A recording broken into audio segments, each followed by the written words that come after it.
Breaking news, Polri menetapkan istri Irjen Ferdy Sambo, Putri Chandrawati, sebagai tersangka kasus tewasnya Brigadir Nofriansyah Yosua Huta Barat atau Brigadir J.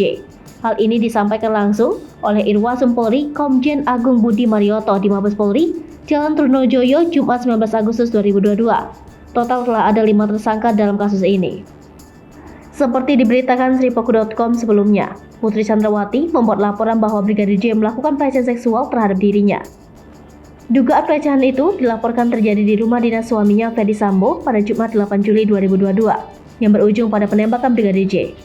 Adapun laporan itu dibuat di Polres Metro Jakarta Selatan. Namun, Direktur Tindak Pidana Umum Badan Reserse Kriminal Polri, Brigjen Andrian Jayadi mengatakan, dari hasil pendalaman, penyidik memutuskan menghentikan laporan kasus dugaan pelecehan seksual oleh Brigadir J kepada istri Ferdy Sambo. Hal tersebut dikarenakan tidak terbukti adanya tindak pidana dalam laporan Putri Chandrawati tersebut. Dalam waktu dekat, Perhimpunan Dokter Forensik Indonesia akan menyampaikan hasil otopsi ulang jenazah Brigadir J. Hal ini sebagai bentuk transparansi dan akuntabilitas PDFI yang bekerja secara independen.